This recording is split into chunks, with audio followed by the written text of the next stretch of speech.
You are listening to the Roberta Glass True Crime Report, putting the true back in true crime.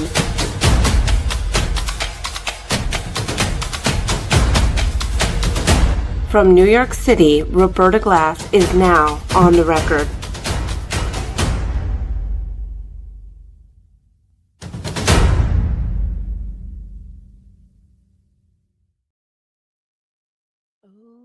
Okay. How is everybody? Can everybody hear me? Hello, Tuesday Money. Wait, hold on one second. Okay, is that better? Hello, Tuesday Money. Hello, Dark Side of the Moon, Vicky, Moore, Rainbow, Ramblings. I know this is not my usual subject matter. It's really the subject matter that started me out talking about innocence fraud and true crime.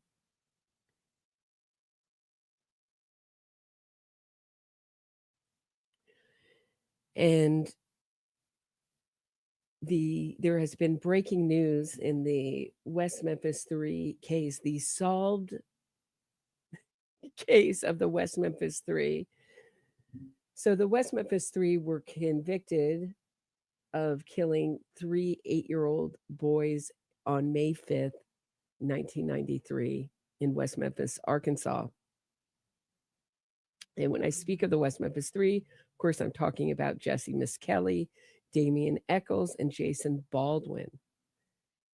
And they were convicted by 2 juries. One jury convicted Jesse Misskelley, and another jury convicted Jason Baldwin and Damien Echols. Damien Echols was given a death sentence. Jason Baldwin was given a life sentence, and so was Jesse Misskelley. But after the West Memphis Three Paradise Lost propaganda documentaries, the filmmakers said that they knew they were innocent from the minute they saw them. That started a online campaign that gathered much celebrity support from people like Johnny Depp. Oh, who else? Natalie Maines, the guy from Pearl Jam, Eddie Vedder. I mean, it's just Margaret Cho. I mean, it's a long list of celebrities all saw these documentaries. And I, too, was fooled by these documentaries. So it wasn't until I heard a podcast talking about their guilt. I never heard that side before. That's a side that you never hear in our mainstream media. They will never outline the evidence that actually convicted the West Memphis Three. They only talk about how they were convicted because of satanic panic. And now AI, if you ask ChatGPT or some kind of other AI, what you get is that it was all satanic panic. There was no evidence. Strangely, 2 trials full of evidence, there was little evidence convicting them. And you can see I have a playlist.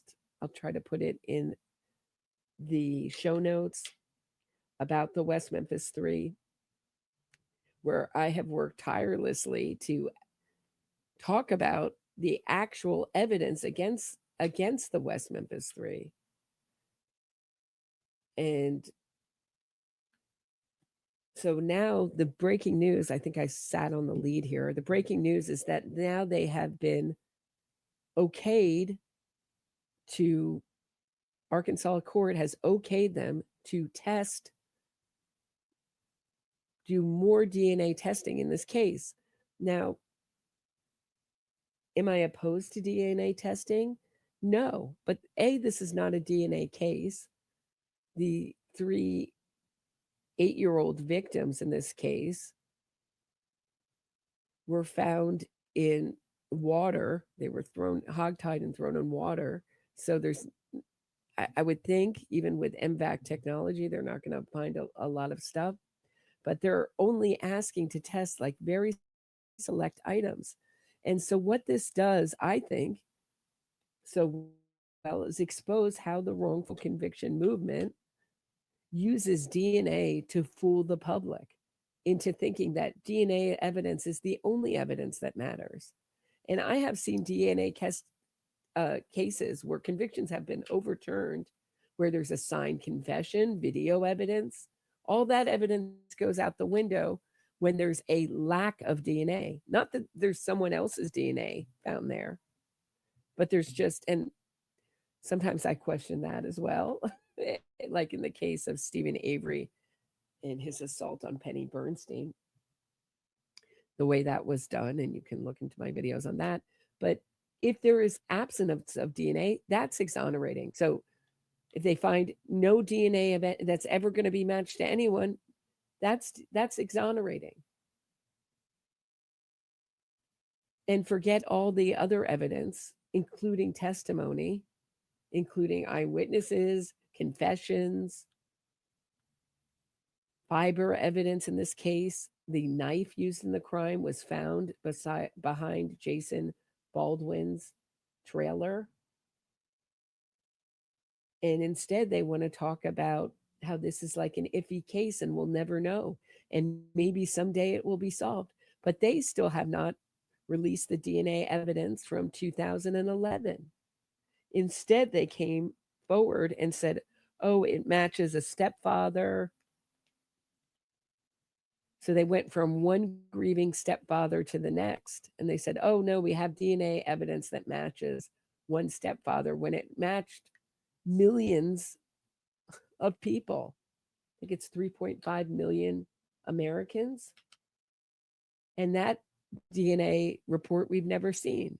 Instead, right after that, they got that DNA report, they asked to plead guilty via Alford. So make of that what you will. So first off, I'm going to read the actual article. This is so bad. The worst. I mean, this is also how these innocence fraud campaigns never die, because they're so helped by journalism, like the journalism from, I don't even want to call it journalism, the writing from the Arkansas Times. Matt Campbell writes, the West Memphis Three murder evidence to undergo DNA testing 30 years later, more than 3 years after the Crichton County Circuit Court denied a petition for additional DNA testing, and more than a year after the Arkansas Supreme Court reversed that decision, the West Memphis Three are one step closer to getting some answers they hope might clear their name. Like they don't know the answers. So right after they got the DNA results in 2011, they asked the state to plead guilty via an Alford plea, which means that they have enough evidence to convict you, but you can still maintain your innocence. But it's legally a guilty plea. They are legally a legal rarity, twice convicted killers. So not only did they plead guilty, but a jury convicted them. There was a great article. I'm so sorry it's been scrubbed by the internet. I think there was an interview with him too, of a guy who had been in prison for years and years. And the thing that made him think that the West Memphis Three were guilty is that they were willing to plead guilty. He's like, this idea that you just do anything to get out is, when you're innocent, is just untrue. He just thought that they would never plead guilty to a crime like this of killing 3 8-year-old boys if they hadn't done it. And that's from someone who's been in prison. So take that with what you will. It's not the reason I think they're guilty, but I thought it was interesting that a prisoner had written a whole thing about how he found that very sus, as the young people say. More than 3 years after the Crichton County Circuit Court denied a petition for additional DNA testing, and more than a year after the Arkansas Supreme Court reversed that decision, the West Memphis Three are one step closer to getting some answers they hope might clear their name. A hearing in Crichton County Circuit Court Friday morning lasted less than 10 minutes and was fairly uneventful. Prosecuting attorney Sonia Haggard and attorneys for Damien Echols, Jason Baldwin, and Jesse Misskelley signed an agreed order for DNA testing. And Haggard presented the order to Circuit Judge Tonya Alexander. Baldwin was in attendance, but Echols and Misskelley were not, having been excused at their request. Strangely, they don't want to be there. And they have done nothing after they got out. So when they got out via this Alford plea, they had a big press conference saying that we're going to work from the outside to clear their name. Jason Baldwin, I think, presented one thing to the court, and then they did nothing. Damien Echols did nothing to clear his name for years and years until Bob Ruff started asking, like, why aren't you asking for this kind of DNA testing? The men have long sought DNA testing. So now they've totally ghosted the 2011 testing where they smeared another grieving family member, another stepfather. It's not enough to smear one stepfather in this case. They have to smear two.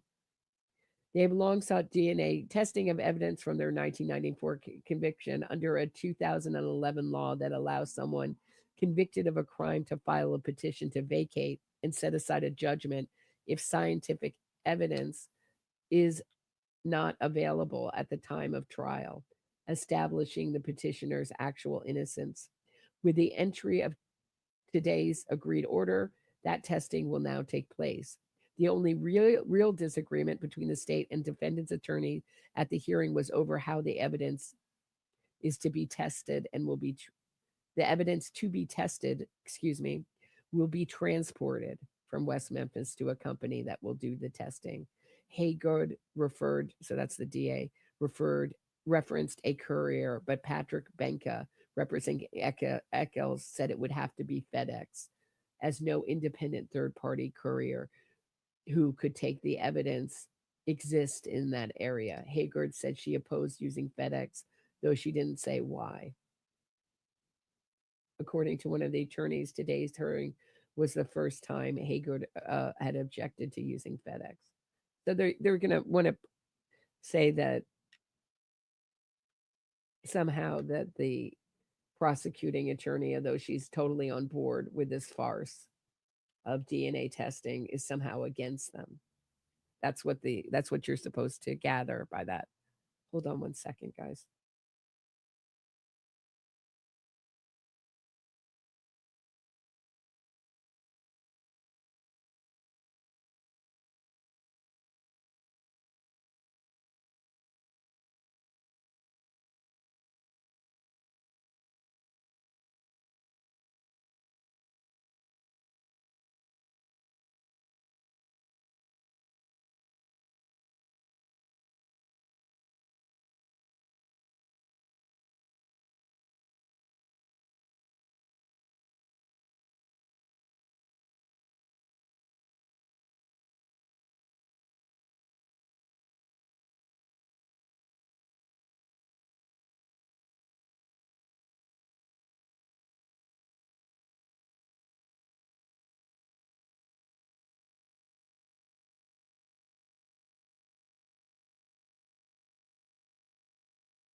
My apologies. I had a cat emergency. I had to let my cat out. The men having the only real disagreement, but so basically we're supposed to think that the state is desperately opposing this DNA testing when they're totally on board with it. I don't know why they would oppose, FedEx. Maybe because they can't verify how the stuff is packaged and sent. While the West Memphis story is well known, a bit of background is useful to help clarify the procedural issues that slowed this process and required the Supreme Court's involvement. The bodies of 3 8-year-old boys, Christopher Byers, Michael Moore, and Stephen Branch, were discovered in a muddy creek behind the Robin Hood Hills neighborhood of West Memphis in May 1995. With satanic panic in full swing in Arkansas and the nation, police attention quickly turned to Echols, an 18-year-old high school dropout who liked heavy metal music. How is that relevant? He was hugely into Satanism. And he wanted to sacrifice his own child. He had a 500-page scary mental health history. They're not going to talk about that either, I guess. And has lied about this case nonstop. I mean, let's look at some of Damien Echols' lies. This is well documented by West Memphis Three or Guilty, that YouTube channel. And this is William Ramsey's video that he put together. Let's check it out.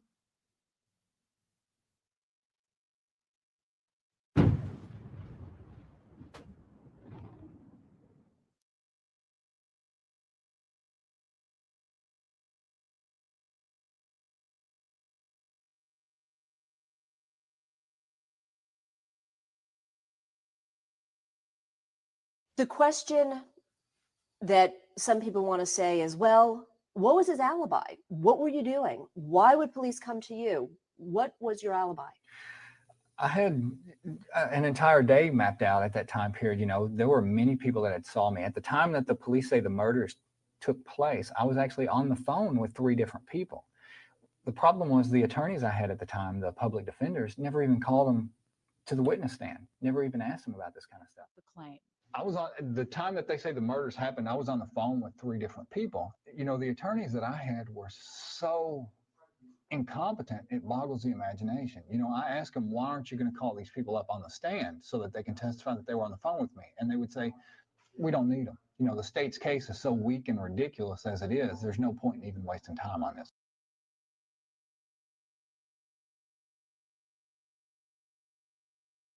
Here's where he says, Damien Echols in this next clip, that he just had depression. And then he turns the conversation to probation officer Jerry Driver, who had, as they often do in innocence fraud cases, they target the people with the most knowledge of their guilt. And so he has, this is unsubstantiated allegations of SA. He's going to say that he was abusing boys when it was Damien Echols who tortured and killed 3 boys. Let's take a listen. And pled guilty to it and was convicted of it. Let's take a listen. And I asked you earlier, you know, how do you keep sane in your cell on death row? But the fact is, before this trial, you spent time in a mental institution. I did when I was younger for depression. And that was what led the cops initially to start focusing on me, is because there used to be this cop named Jerry Driver, who he was like a juvenile officer, and I had run-ins with him over and over and over again. And part of the reason is because he used to come through our neighborhood and pick up teenage boys and tell them unless they gave him oral sex, he was going to take them to jail, press charges against them. Driver was convinced that the murders were the work of Damien Echols, and he told that to the police.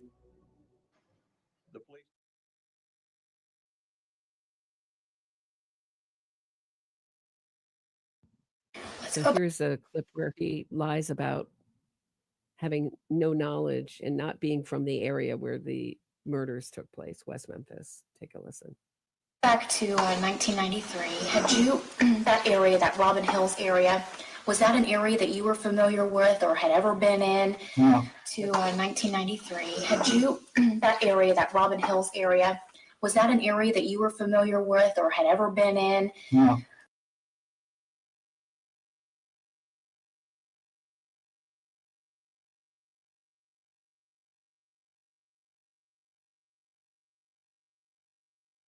That's actually, you know, most people always call us the West Memphis Three, but we actually weren't from West Memphis. We were from a small town right outside of West Memphis called Maryellen, which almost no one knows where it is. And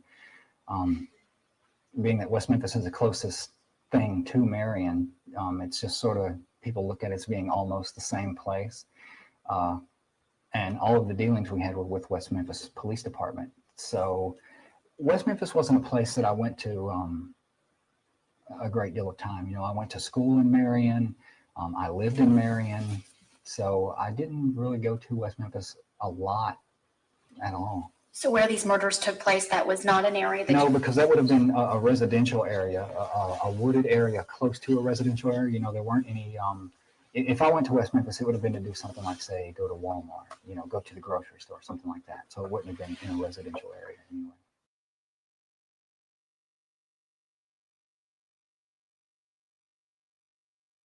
So for those listening on podcasts, you can see here's where he used to live, and the crime scene was right behind his apartment, the former apartment, the Mayfair Apartments. The police, the prosecutor, the judge, the jury, all of them got it wrong? In our opinion, yes. In our opinion, yes.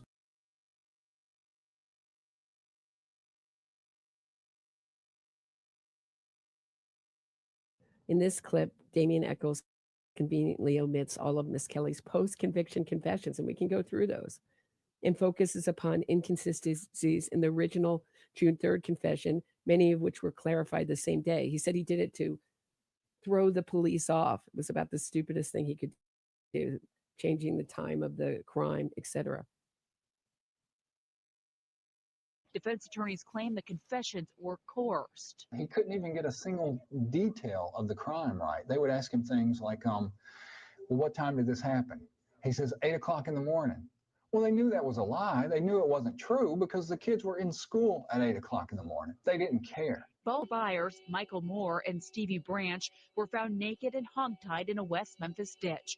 Prosecutors say the murders were part of a satanic ritual. You had nothing to do with any of this. Absolutely nothing. Here's some of his unsubstantiated stories of prison. Back when I first came into the prison, the guards, I guess they decided they were going to throw me a welcome to the neighborhood party. So they put a knife in my cell and carried me back to the part of the prison they called a hole, where for the next 3 weeks they beat me, they starved me, and they tortured me in just about every way you can torture a human being. They beat me so bad I pissed blood. One of the things they did is they messed up my teeth. They caused a lot of damage in my teeth. Well, in prison, there are no root canals. There are no crowns. There are no caps. I was in more pain than most people can imagine. Imagine the absolute worst toothache you've ever had in your life, and then imagine it multiplied by 10, and then imagining it lasting for years. Well, there was nothing I could do. You know, they told me, deal with the pain as long as you can, and then when you can't take it anymore, we'll pull your teeth out. I didn't want to live with no teeth. I didn't want to have to come and face my family with no teeth because I was beaten by a bunch of prison guards. So I had to learn things like Reiki, Qigong, therapeutic touch, you know, different types of meditation that allows you to deal with pain and physical illness and ailments. And this was in what facility, your original facility? That was in the one over there, yeah. You have teeth now. Exactly. It's allowed me to, these practices has allowed me to deal with the pain and keep it at bay enough to hold out.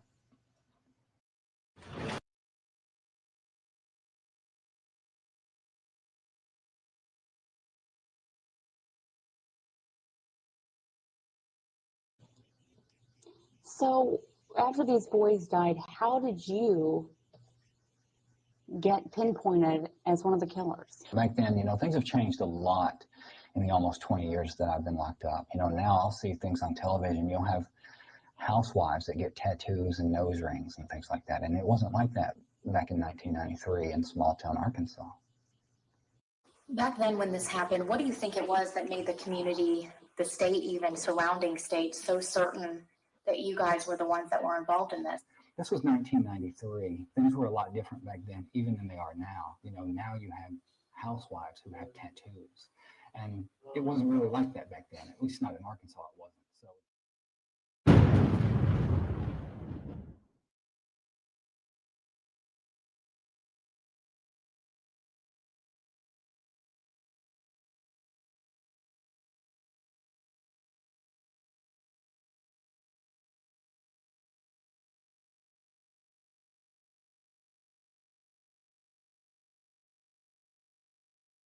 He's also said he's has brain damage from this. It's really easy to tell when he's lying. I mean, it's just basically when he opens his mouth, he's lying. He said that he's at a comedy show. He's worried he's going to be shanked. He's in solitary confinement. So some interesting comments from the West Memphis Three facts. Let me show you from about this testing. I'm not going to keep you very long.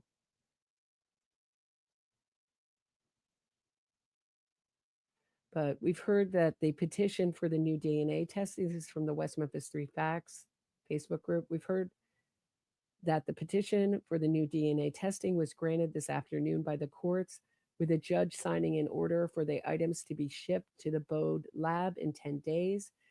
We are not surprised. New prosecuting attorney Sonia Haygood had signaled a willingness to go along with the request while citing concerns about the time elapsed and opportunities for contamination of items.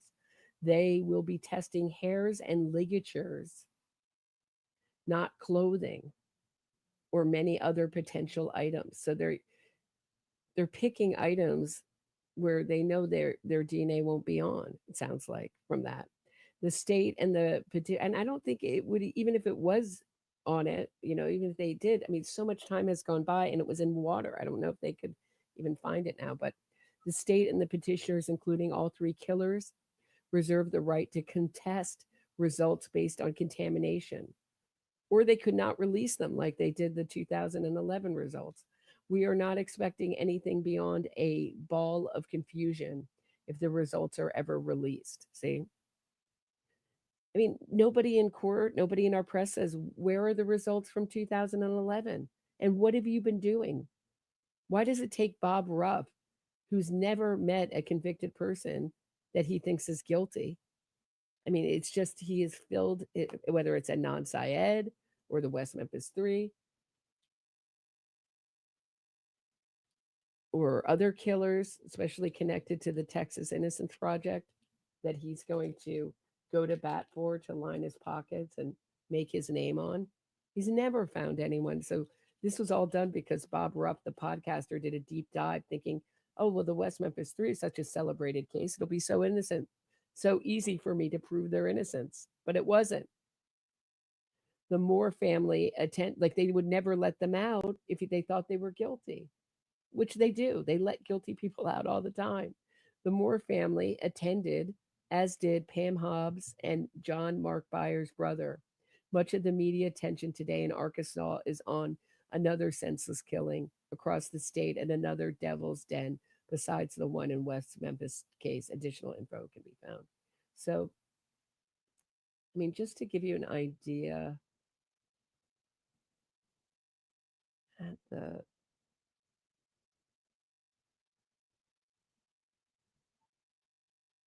at the time what was being written. So this was after the 2011 Arkansas crime labs. After the 2011 results, Arkansas crime lab officials are willing to analyze DNA evidence from the murder of 3 Cub Scouts in 1993 that attorneys for the 3 men known as the West Memphis Three says exonerates their client, a state prosecutor said Thursday night. In a panel discussion on the legal maneuvers that allowed Damien Echols, Jason Baldwin, and Jesse Misskelley to be freed last week in the murder case after serving 18 years, prosecutor Scott Ellington said the lab would look at the evidence once Bode Technology, a private laboratory in Virginia hired by the defense, completed its own tests. Once Bode Lab gets the reports done, the state crime lab has agreed to run through those CODIS. They were never released. Never happened. I put the link to this article in today's episode in the show notes. Ellington said, referring to a database of known criminals as well as crime lab employees, if there's any hits, then that evidence can be brought to the defense attorney. It's always been hidden. These results have always been hidden. So we know that they did this DNA testing. Then they publicly accused a stepfather. So this is kind of general DNA testing, not one that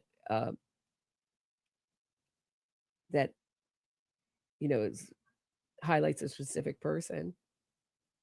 And so it matched like 3.5 million Americans, and which included a stepfather, which was from a hair which we've never seen. They said that was tied into the shoelaces. It sounds good, but we've never seen where that hair was exactly collected from. That's according to the defense attorneys. So this will give you an idea. The DNA they kept talking about has never been cross-checked with DNA from the law enforcement officers on the scene and has never been cross-checked with lab employees. We believe the right results are there, but we would be willing to run those and see if there are any matches, Ellington told reporters. Last fall, the Arkansas Supreme Court ordered a new hearing for the three, asking a judge to consider allegations of jury misconduct. That was turned down. And so they were given an okay to DNA or DNA testing. They went out with this DNA testing. It came back, and their own defense attorneys called it weak evidence of this hair that supposedly matches. It's not a match. So this is just the way our wrongful conviction movement works. It knows that people can be convinced with the idea that DNA matched someone else or wasn't found. And then all the rest of the evidence that convicted that person just goes out the window. That's how the innocence grift works. This is why Karen Reed wants to test and raise money to test items found in the home that the victim, John O'Keefe, never went into. So it will continue on. This is the grift that just keeps on giving. And why they want to do this now, I think, besides for Bob Ruff is pushing to get it done, who's championing the West Memphis Three's innocence, is because I think that when there is no DNA found, they want to sue civilly for wrongful conviction for the 18 years they quote unquote wrongfully spent on death row. It's going to be hard with the things that they signed, but now that the money has dried up from book deals and public appearances, this is their last hope at a money grab, blood money grab, in my opinion. So I'll stay on this. Thanks so much for listening, and I'll see you back here tomorrow at 6. Have a great night, everybody.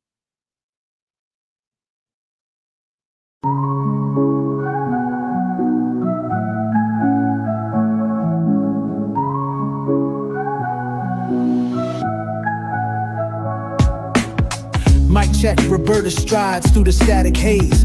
True crime Gotham where the shadows play their plays. Fraudsters fold when a spotlight beams. Fact focused queen busting propaganda schemes. Glass shatter lies echoes through the streets. Standing for victims, giving voice their beats. NYC Post, truth sharp as night. Roberta exposing she's the anti-fraud light.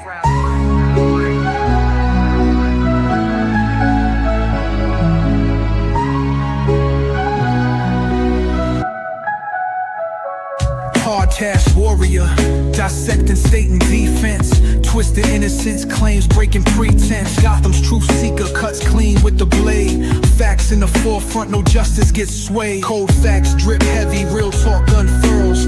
Cracking cases open like oysters with pearls. Innocence gimmicks crumble to dust in the wind. For victims, her creed, justice till the end.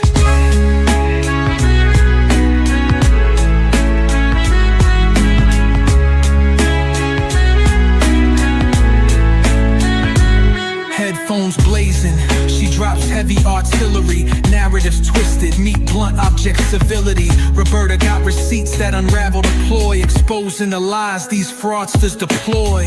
Glass shatters lies, echoes through the streets. Standing for victims, giving voice their beats. NYC Post, truth sharp as night. Roberta exposing she's the anti-fraud light.